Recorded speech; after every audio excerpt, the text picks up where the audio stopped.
Okay बच्चों, good morning. क्या पढ़ने जा रहे हैं हम? सेंटर ऑफ मास पढ़ने जा रहे हैं। सेंटर ऑफ मास पढ़ने से पहले मुझे पता होना चाहिए मूवमेंट, कि ये मूवमेंट कैसे निकलता है, क्या होता है।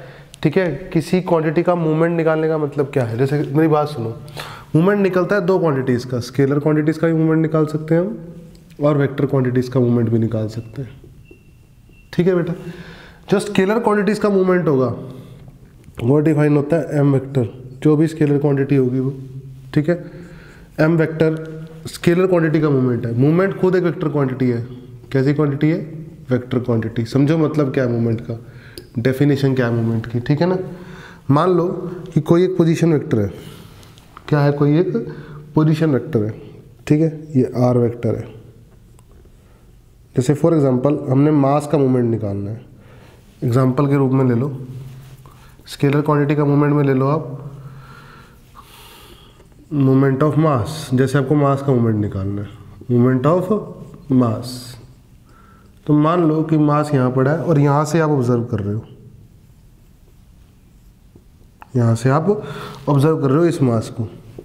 ठीक है, तो मूवमेंट कैसे डिफाइंड है इस मास का?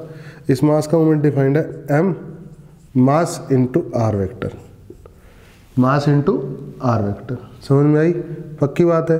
जैसे ये मान लो m1 मास है r1 वेक्टर पे, ये मान लो m2 मास है r2 वेक्टर पे, तो क्या लिखोगे? Movement of mass is m1 r1 vector plus m2 r2 vector. समझे? ऐसे किसी भी स्केलर क्वांटिटी का मूवमेंट ऐसे डिफाइंड होगा, m vector is equal to S R vector.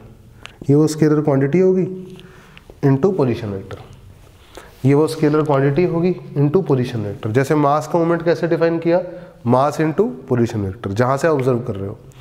Movement निकालने का मतलब क्या है? हमें क्या करना है, किसी भी स्केलर क्वांटिटी का, देखो मूवमेंट निकलता है स्केलर क्वांटिटी का और वेक्टर क्वांटिटी का। ठीक है, अब स्केलर क्वांटिटी का मूवमेंट निकालने का मतलब क्या है बेटा, कि जैसे मान लो मास का मूवमेंट निकालना है, तो आप देखो कि कहाँ से ऑब्जर्व कर रहे हो उस मास को। ठीक है, पोजीशन वेक्टर वहाँ से आएगा, उस पॉइंट से जहाँ पर मास होगा वहाँ तक का पोजीशन वेक्टर। और भी मासेस हैं तो m1 r1 vector plus m2 r2 vector plus m3 r3 vector, ये मूवमेंट आ जाएगा। ठीक है ना, मासेस का। स्केलर क्वांटिटी का मूवमेंट जैसे मास था तो m r था, स्केलर क्वांटिटी कोई भी होगी s तो s r वेक्टर होगा। ठीक है ना, वेक्टर क्वांटिटी का मूवमेंट कैसे निकलता है? वेक्टर क्वांटिटी का मूवमेंट निकलता है, वेक्टर क्वांटिटी का मूवमेंट वेक्टर क्वांटिटी है और स्केलर क्वांटिटी का मूवमेंट भी वेक्टर क्वांटिटी है। बेसिकली मूवमेंट एक वेक्टर क्वांटिटी है। समझे? निकलता कैसे इसका? r vector cross v vector, ये निकलता है वेक्टर क्वांटिटी जो भी रहेगी। जैसे for example movement of force, movement of force, force का मूवमेंट निकालना है तो क्या लिखोगे? m vector r cross f vector, vector quantity होगी ना फोर्स, ये मूवमेंट ऑफ फोर्स हो गया। क्या हो गया? ये मूवमेंट ऑफ फोर्स। आगे जाके पढ़ोगे इसको टॉर्क भी बोलते हैं। क्या बोलते हैं? टॉर्क। आगे जाके पढ़ोगे, अभी वैसे ही बता रहा हूँ क्या बोलते हैं इसको, टॉर्क भी बोलते हैं। समझे? तो स्केलर क्वांटिटी का मूवमेंट भी डिफाइंड है और वेक्टर क्वांटिटी का मूवमेंट भी डिफाइंड है। M vector is equal to R vector cross V vector. ठीक है, तो हेडिंग डालो जो हमें सबसे ज़्यादा जरूरी है इसमें। हेडिंग डालेंगे movement of mass, movement of mass. समझ में आई? जैसे फॉर एग्जाम्पल कि ये ऑब्जर्वर है और ये बताया भी है मैंने, एक मास यहाँ है, एक मास यहाँ है और एक मास यहाँ है, मान लो m2 m3। तो इसके लिए पोजीशन वेक्टर बनेगा ये r1 वेक्टर, इसके लिए पोजीशन वेक्टर बनेगा r2 वेक्टर, इसके लिए पोजीशन वेक्टर बनेगा r3 वेक्टर। समझे? तो मोमेंट क्या होगा? मोमेंट ऑफ मास क्या होगा? Moment of mass m1 r1 vector plus m2 r2 vector plus m3 r3 vector. ये तो हुआ मूवमेंट। अब आ जाओ सेंटर ऑफ मास पे। सेंटर ऑफ मास का मतलब क्या होता है? सेंटर ऑफ मास का मतलब क्या है? It is a point about which, लिखो इसमें, it is a point about which, it is a point about which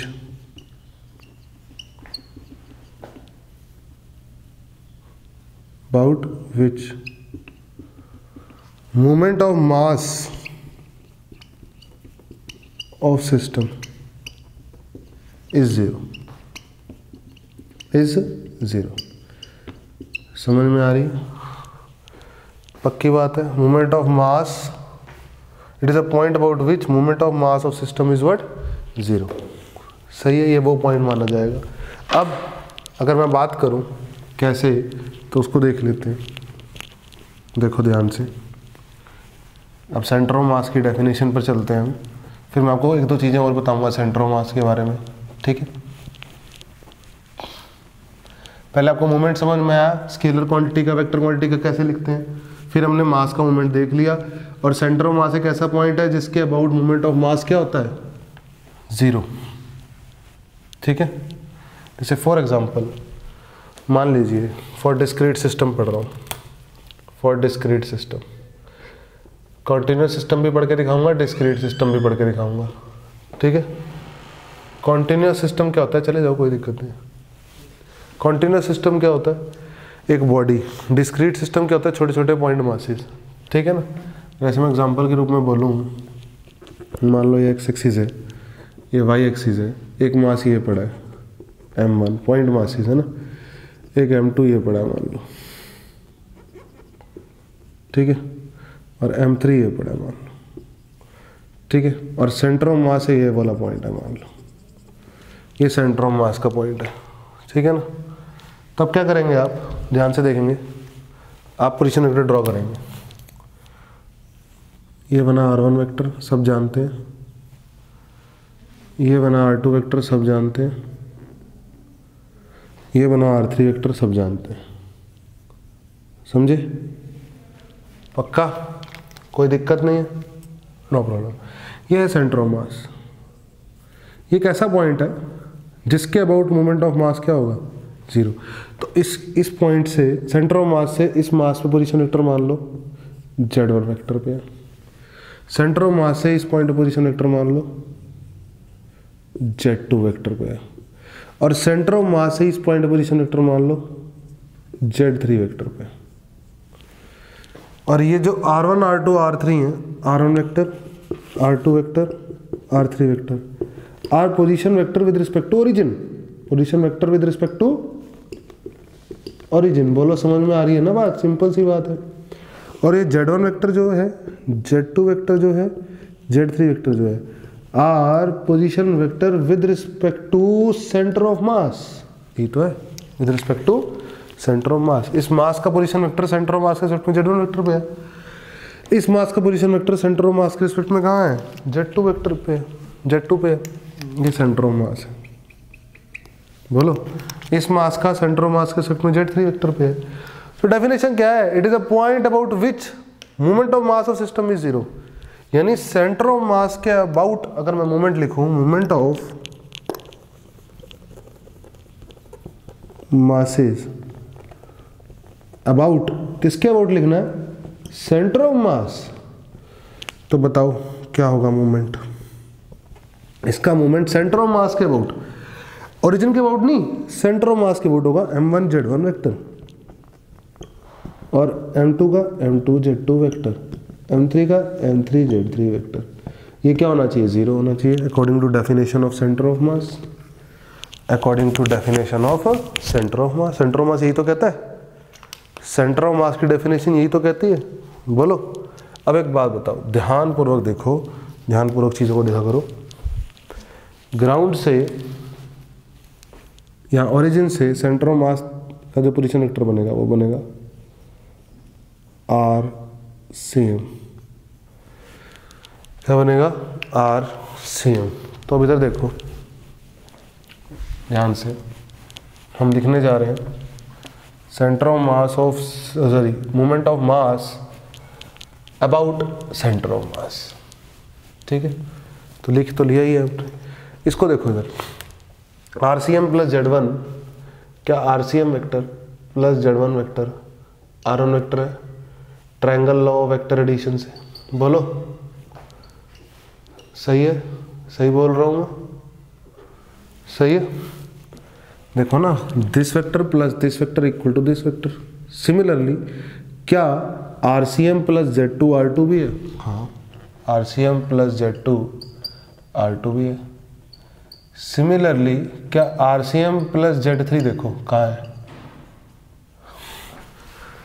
RCM plus Z3 है, ये वेक्टर प्लस ये वेक्टर, क्या R3 है? बिल्कुल सही बात है। तो आपको Z1 मिल गया, Z2 मिल गया, Z3 मिल गया, उठा के यहाँ पुट कर दो, क्या आ गया?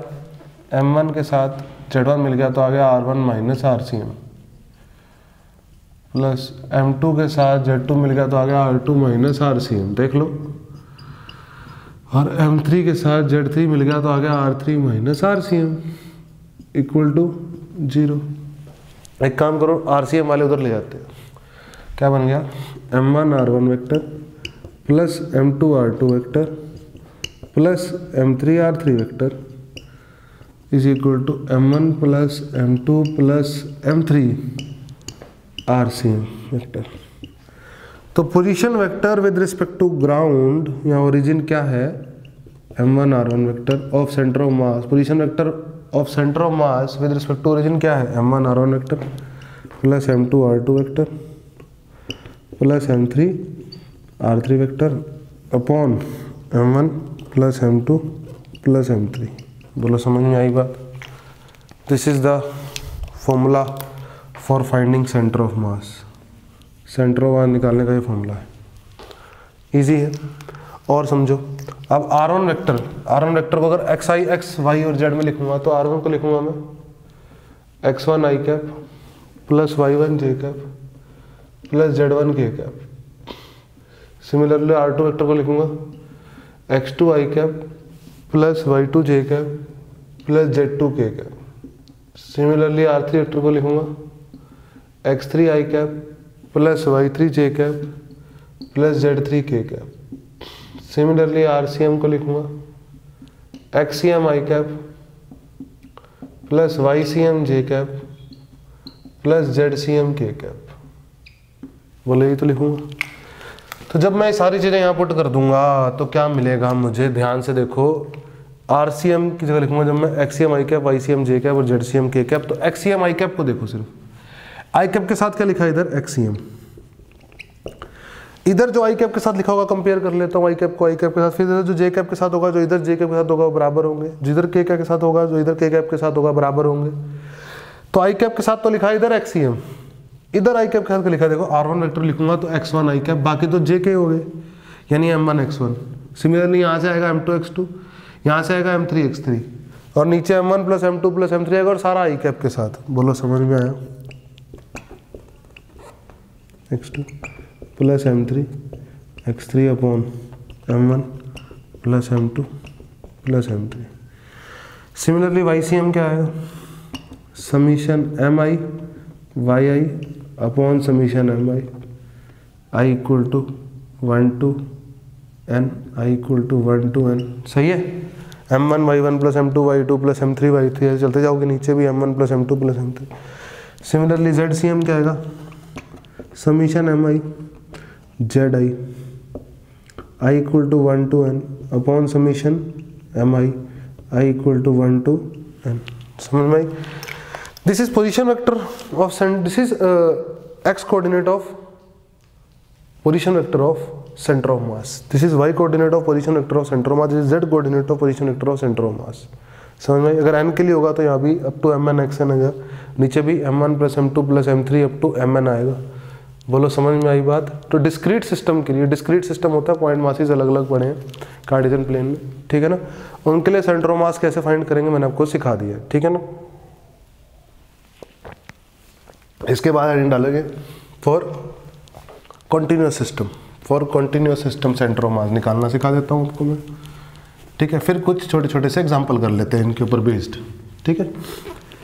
मैं कॉन्टिन्यूस सिस्टम की वजह से बता देता हूँ। देखो फॉर कॉन्टिन्यूस सिस्टम,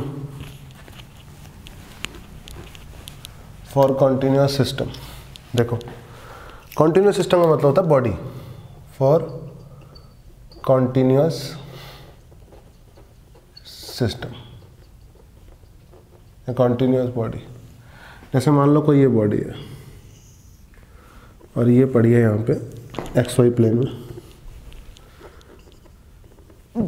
ठीक है, पक्का। इसका सेंटर ऑफ मास कहीं यहाँ है, मान लो this is centre of mass. तो यहाँ से सेंटर ऑफ मास का पोजीशन वेक्टर क्या होता है, बोलो RCM होता है कि नहीं होता, ये आप सीख चुके हो, होता है। तो मैंने क्या करा, हम जैसे वहाँ पे M1 M2 M3 मास थे, यहाँ DM मास होंगे, एक ये DM होगा, ये DM होगा, ये DM होगा, ये DM होगा, ये DM होगा, ये DM, कई सारे DM मास से मिलके बनेगा ये DM, बोलो सही है। तो जब यहाँ देखते हैं हम, तो मैंने कोई भी रैंडम DM लिया एक और उससे इसका पोजीशन वेक्टर ड्रॉ किया, ग्राउंड से किया R वेक्टर, और सेंटर ऑफ मास से इस DM का पोजीशन वेक्टर क्या होगा, Z वेक्टर। आप सब जानते हैं RCM vector plus Z vector equal to R vector, जानते हैं कि नहीं जानते हैं। अच्छा एक बात बताओ, DM Z वेक्टर इसके लिए बनेगा Z1, इसके लिए DM Z2 centre of mass के रिस्पेक्ट में, इसके लिए DM Z3, तो सारे DM M1 Z1 vector plus M2 Z2 vector plus M3 Z3 vector up to कहाँ तक बेटा, अप टू n या जितने भी होंगे इक्वल टू 0 कर दूंगा, तो क्या आएगा, moment of mass of system about centre of मास, बोलो सही बात है। तो DM Z वेक्टर का इंटीग्रेशन बेसिकली क्या है, 0 है। क्या है बेटा, 0 है। तो ध्यान से देखता हूँ मैं, तो DM है और Z वेक्टर कितना है, Z वेक्टर है R vector minus RCM, integration equal to 0, ऐसा ही है बेटा, पक्का। तो इस इक्वेशन को आगे सॉल्व करते हैं जब हम, तो क्या मिलता है हमें, सेम वही चीज़ है बेटा और कुछ अलग नहीं है। डिस्क्रीट मासेस के लिए हम ऐड करते हैं और कॉन्टिन्यूस बॉडी के लिए हम ऐड की जगह क्या करते हैं, इंटीग्रेशन करते हैं। बस इंटीग्रेशन का मतलब, खुद का मतलब ही तो ऐड करना ही होता है। तो लिखोगे DM R vector integration is equal to integration DM RCM, तो RCM वेक्टर और DM का इंटीग्रेशन, सही है ना। अरे RCM तो फिक्स होगा ना, कोई एक पॉइंट, ठीक है ना। तो क्या होगा, R vector DM integral DM integral RCM integral, similar अब XCM निकालोगे तो क्या आएगा, XDM integral upon DM integral, YCM निकालोगे तो YDM integral upon DM integral, ZCM निकालोगे तो ZDM integral upon DM integral. मैं एक बात बता दूं आपको, ये जो x और y और z है, ये x क्या है, यहाँ पर x क्या है, x is what, position of centre of mass of DM। ये जो DM है ना, DM मास, जैसे फॉर एग्जांपल ये DM मास है, इस DM मास का पोजीशन, इस DM मास के सेंटर ऑफ मास का, DM मास का सेंटर ऑफ मास तो खुद ही है। फॉर एग्जांपल अगर मैं एक पॉइंट मास लूँ, मैं कहूँ इसका सेंटर ऑफ मास का है, तो ये खुद ही है, बोलो समझ में आई ना मेरी बात। तो DM मास का जो सेंटर ऑफ मास है वो खुद ही पॉइंट है, उसका पोजीशन वेक्टर का x कोऑर्डिनेट है x, y कोऑर्डिनेट y है और z कोऑर्डिनेट z है। समझ में आई बात, बोलो। इसकी जरूरत पड़ेगी आपको खास, इसकी जरूरत पड़ेगी आपको खास, इसकी जरूरत पड़ेगी आपको खास, बोलो समझ में आ रही है बातें, पक्का। और ये तो मेन है ही है, ये तो मेन फॉर्मूला ही है, ये यहीं से तो आए हैं सारे, बोलो क्यों, क्योंकि यहाँ लिखोगे XIM I cap plus YCM J cap plus ZCM K cap, यहाँ लिखोगे XI cap plus Y J cap plus Z K cap. तो I कैप वाले कंपेयर, J कैप वाले कंपेयर और K कैप वाले कंपेयर। जब कंपैरिजन करोगे तो XCM YCM ZCM अलग निकल आएगा, बोलो वही चीज़ तो है यार, देखो वही चीज़ तो आ रही है जो यहाँ पर है। ये कॉन्टिन्यूस बॉडी के लिए सेंटर ऑफ मास हो गया, और जो पहले पढ़ाया वो डिस्क्रीट सिस्टम के लिए सेंटर ऑफ मास हो गया। अब हम कुछ एग्जांपल्स करते हैं डिस्क्रीट सिस्टम के, फिर कॉन्टिन्यूस सिस्टम के करेंगे, ठीक है।